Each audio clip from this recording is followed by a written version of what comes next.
आता ह्याच्यामध्ये एक नवीन प्रायव्हेट विमानं काही एजन्सीली आणि कॅश बॉक्स जी कुठली कंपनी असेल याच्या मालकाला घेतले, त्याच्यामध्ये कोण कोण पार्टनर आहे हे सुद्धा आता येत्या काळामध्ये आपल्याला शोधावं लागेल. एक त्याच पक्षाचा कुठला तरी नेता पार्टनर आहे असं आम्हाला त्याच्यामध्ये कळतंय.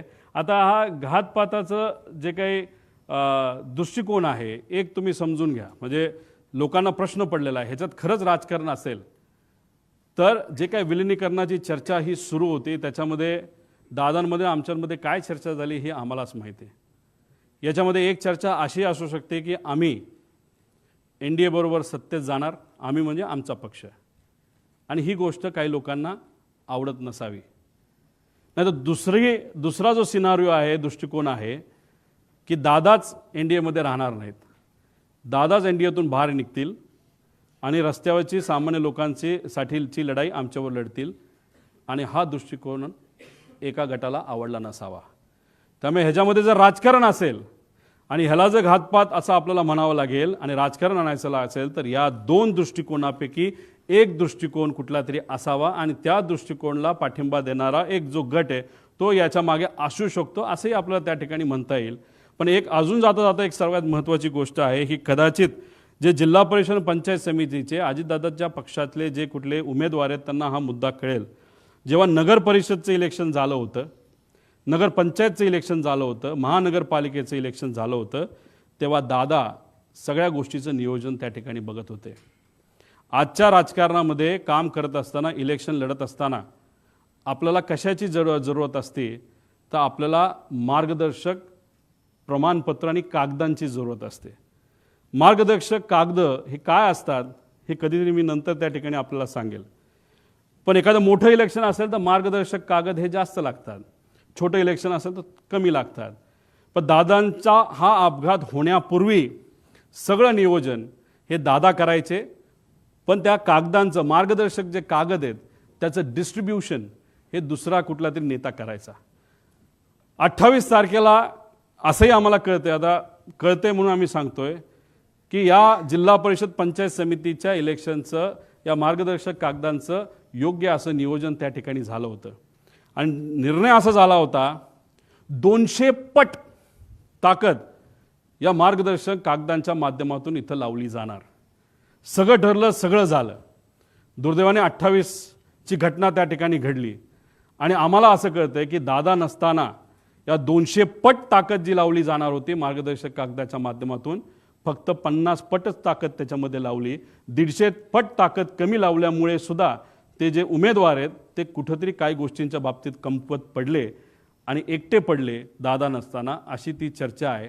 त्यामुळे 150 पट ताकद का कमी लावली आणि कुणी लावली ह्याच्यामध्ये सुद्धा आपल्याला त्या ठिकाणी खोलात जावं लागेल. असे अनेक आहेत, आणि मी काय राजकारण करतो असं नाही, आजपर्यंत राजकारण करत असलो असतो, जे बोललो ते खोटं निघालं असतं. पण जे मुद्दे मांडले, कारण शेवटी इन्व्हेस्टिगेशन करत असताना टेक्निकल इन्व्हेस्टिगेशन इज इम्पॉर्टंट, आणि त्याच्याच बरोबर जर क्रिमिनल इन्व्हेस्टिगेशन आपण करतोय तर त्याच्यामध्ये एक दिवस आधी काय घडलं, एक महिना आधी काय घडलं, कोण कोणाला भेटलं, नंतर काय घडलं, कोण कसं वागतंय, कोण किती भावनिक आहे, कोण कुठल्या विषयामध्ये एखाद्या महत्त्वाच्या विषयामध्ये चर्चा करत असताना कोण कुठल्या भावनेतून त्या ठिकाणी बोलतं, हे सगळ्या गोष्टी जर आपण बघितल्या तरच त्याला राईट इन्व्हेस्टिगेशन आपण म्हणू शकतो. त्यामुळे आमची मागणी आहे की याच्यात क्रिमिनल इन्व्हेस्टिगेशन सुद्धा त्याच्यामध्ये त्या ठिकाणी व्हावं, आणि टेक्निकल इन्व्हेस्टिगेशन तर व्हावंच, पण टेक्निकल इन्व्हेस्टिगेशनमध्ये काय चुका आहेत हे मी तुम्हाला आधी सांगितल्यामुळेच याच्यामध्ये मोठं रिस्ट्रक्चरिंग करण्याची त्याच्यामध्ये त्या ठिकाणी जरूरत आहे. पुढं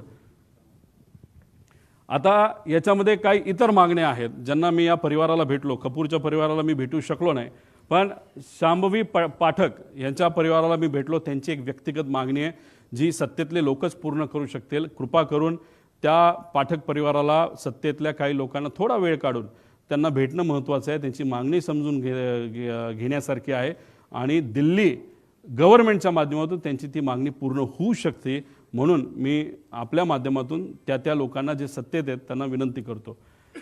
विदीप जाधव यांच्या मुलांचं शिक्षणाची जबाबदारी आम्ही घेतली, तो विषय तिथं संपलेला आहे. पण त्याच्याचबरोबर त्यांच्या पत्नी या ठाणे महानगरपालिकेमध्ये कॉन्ट्रॅक्टवर काम करतात. एकनाथ शिंदे साहेबांना आम्ही भेटूच, पण या प्रेस कॉन्फरन्सच्या माध्यमातून त्यांच्या नेत्यांना आणि एकनाथ शिंदे साहेबांना आणि श्रीकांतभाऊ शिंदेंना मी विनंती करतो की त्यांना परमनंट जर आपल्याला करता आलं या संवेदनशील विषयाच्या माध्यमातून ते फार महत्त्वाचं त्या ठिकाणी ठरू शकतो. पिंकी माळी यांचा भाऊ यांना कॉन्ट्रॅक्टवर आम्हाला एका ठिकाणी नोकरी देता आली, जेवढं जमलं तेवढं, पण शेवटी तिचा याच्यामध्ये त्या ठिकाणी अपघात झालेला आहे. ती आज त्या परिवाराबरोबर नाही. त्या परिवाराला आर्थिक दृष्टिकोनातून सबलीकरण करण्याचा फार मोठा वाटा त्या मुलीचा होता, युवतीचा होता. ती आज त्या परिवाराबरोबर नाही. त्या मुलाला परमनंट जर काय करता आलं, चांगला पगार जर तिथं देता आला, तर त्या बाबतीत सुद्धा तिथं विचार करण्यात यावा. कारण पिंकी माळींना शिकवण्यासाठी त्या टॅक्सी चालक वडिलांनी मुलगी असली तरी 50-60 लाख रुपये खर्च करून तिला शिकवण्याचा प्रयत्न केला आणि शिकवलं सुद्धा. पण दुर्दैवाने ही घटना त्या ठिकाणी घडली. त्यामुळे त्या परिवाराला सुद्धा मदत त्या ठिकाणी करण्याची जरूरत आहे. त्याच्याचबरोबर नंतर आम्ही अधिवेशनामध्ये विषय मांडूच, अजितदादांची नावं कुठल्या कुठल्या वास्तूला, कुठल्या कुठल्या गोष्टींना त्या ठिकाणी दिली जावीत, ह्या आमच्या मागण्या येत्या काळामध्ये त्या ठिकाणी असतील. पुढं आणि जस्टिस फॉर अजितदादा हॅशटॅग या पद्धतीने अख्खा महाराष्ट्र विचारतोय काय खरं घडलं 28 तारखेला, 28 तारखेच्या आधी. पण जे 28 तारखेला घात का अपघात जो घडला, त्याच्यामुळे सर्व महाराष्ट्रातले सामान्य लोक आज चिंतेत आहेत. आणि आज एवढा मोठा नेता आपल्यातून गेला तर आपलं उद्या कसं व्हायचं असा प्रश्न त्यांना तिथं पडलेला आहे.